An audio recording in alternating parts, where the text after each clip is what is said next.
Assalamualaikum warahmatullahi wabarakatuh. Perkenalkan, kami peserta Latsar CPNS Kabupaten Majene tahun 2021 Angkatan 7 Kelompok 2. Pada kesempatan ini, kami akan menjelaskan tentang pelayanan publik di era transformasi digital sesuai dengan potensi lokal. Pelayanan publik di era transformasi digital sesuai dengan potensi lokal.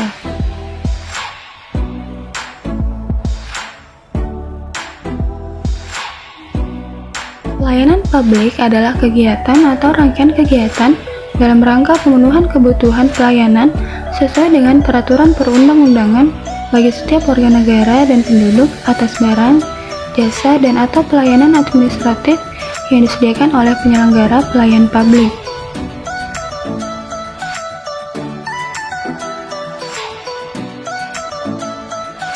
Pelayanan publik di era transformasi digital adalah suatu proses perubahan mindset yang berbasis data untuk adanya pelayanan prima. Algoritma dikatakan menjadi bagian akuntabilitas kepada publik karena merupakan produk analisa secara intelijen untuk memproduksi, mengantisipasi, dan memberikan solusi. Kekuatan di era digital ada pada datanya dan analisanya sehingga mampu untuk memprediksi dan memberikan solusi secara proaktif. Keunggulan pelayanan publik di era transformasi digital sesuai dengan potensi lokal ditujukan pada sistem algoritma yang berbasis real-time dan dapat diakses secara anytime. Semua itu dikatakan prima tatkala berbasis pada kecepatan, ketepatan, keakurasian, transparansi, dapat dipertanggungjawabkan, inovatif, dan mudah diakses.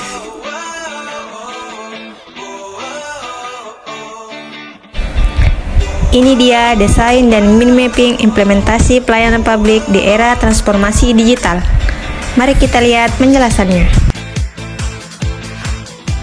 Pelayanan penerimaan peserta didik baru atau PPDB online melalui link pendaftaran. Berikut ini alur pelayanan PPDB di sekolah. Yang pertama, melakukan pengisian entry data pada situs PPDB. Yang kedua, mendownload tanda bukti kemudian mencetaknya. Yang ketiga, mempersiapkan berkas sesuai dengan ketentuan. Yang keempat, peserta didik melakukan verifikasi dengan ketentuan dan juga bukti pendaftaran. Yang kelima, panitia menerima berkas. Yang keenam, operator mengecek data yang telah diberikan. Yang ketujuh, panitia akan memberikan bukti bahwa Anda telah melakukan verifikasi. Yang kedelapan, peserta didik menerima dan kemudian mengecek pengumuman melalui situs Siap PPDB online.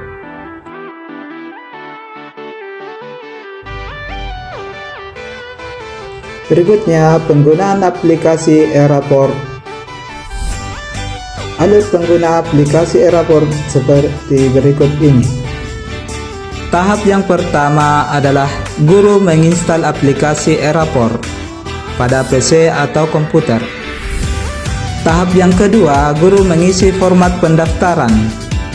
Tahap yang ketiga, guru mengelola nilai siswa. Tahap yang keempat, guru mengisi nilai. Tahap yang kelima, guru menyimpan data dan mencetak.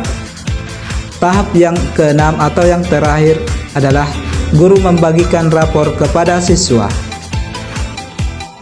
Layanan instansi pemerintah. Penerapan absensi sidik jari pada aparatur sipil negara meliputi produktivitas kerja. Produktivitas kerja artinya sejauh mana absensi sidik jari dapat meningkatkan produktivitas pegawai terhadap organisasi, di mana indikator yang digunakan adalah kuantitas kerja, kualitas kerja, dan ketepatan waktu. Efisiensi waktu. Penerapan absensi sidik jari lebih efisien karena dalam penggunaannya yang lebih mudah dipahami oleh pegawai, dimulai dari registrasi yang simpel, dan pegawai hanya perlu menaruh jari tepat di atas sensor sidik jari. Paperless. Penerapan absensi sidik jari masih sama dengan absensi manual, tetap menggunakan kertas karena harus ada pelaporan data kehadiran setiap bulan. Akan tetapi, penggunaan kertas sudah berkurang karena hanya di print per bulan, tidak menggunakan kertas untuk absensi setiap hari. Pemberian informasi. Penerapan absensi sidik jari dari segi pemberian informasi jauh lebih detail dan akurat karena menggunakan sistem komputer yang telah terintegrasi. Jadi semua keterangan pegawai sesuai dengan kondisi dan keadaan yang ada dan tidak bisa dimanipulasi. Sistem pengaduan secara online.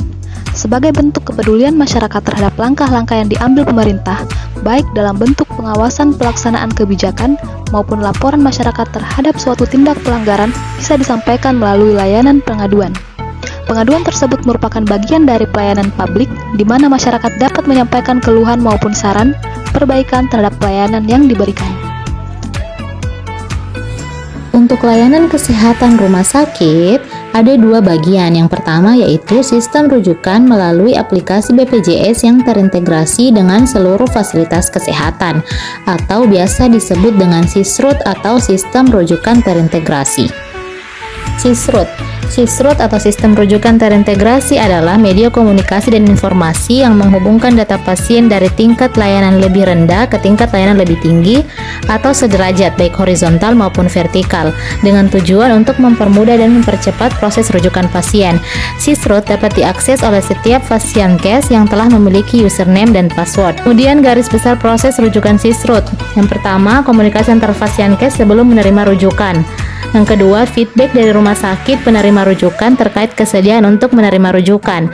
Yang ketiga, informasi kelengkapan sarana, prasarana, dan SDM yang menangani baik ruang perawatan, tim medis, dan lain-lain. Yang ketiga, menu SISRUT ada beberapa. Yang pertama itu rujukan, rujuk balik, monitoring rawat darurat, ambulans, sumber daya rumah sakit seperti dokter, alat medis, darah, ketersediaan tempat tidur, dan lain-lain. Kemudian yang terakhir yaitu konsultasi. Komunikasi proses rujukan. Ada 4 komponen utama merujuk SISRUT. Yang pertama yaitu informasi identitas pasien, 2. informasi sumber daya rumah sakit, 3. informasi resum medis pasien, yang keempat komunikasi proses rujukan atau riwayat rujukan. Kemudian riwayat rujukan terdiri lagi dari 4, yaitu informasi riwayat rujukan, 2. informasi balik dari perujuk, 3. update info rujukan, dan yang terakhir yaitu pembatalan rujukan. Yang kedua yaitu sistem antrian secara digital sehingga lebih mengefisienkan pelayanan yang ada di rumah sakit atau pelayanan kesehatan lainnya. Alur sistem antrean. Pada saat pengunjung atau pasien datang ke fasilitas pelayanan kesehatan, mereka akan melakukan pendaftaran secara online, yaitu dengan men-scan kartu BPJS, lalu kemudian memasukkan kode pelayanan apa yang ingin dilakukan, dan setelah itu pasien atau pengunjung akan mendapatkan nomor antrian secara online. Selanjutnya, nomor antrian akan dipanggil dengan sistem online pula. Selain sistem antrian online yang dilakukan secara individu, pengunjung juga dapat melakukan antrian online yang dibantu oleh petugas kesehatan pada fasilitas pelayanan kesehatan. Sekian dari kami, terima kasih.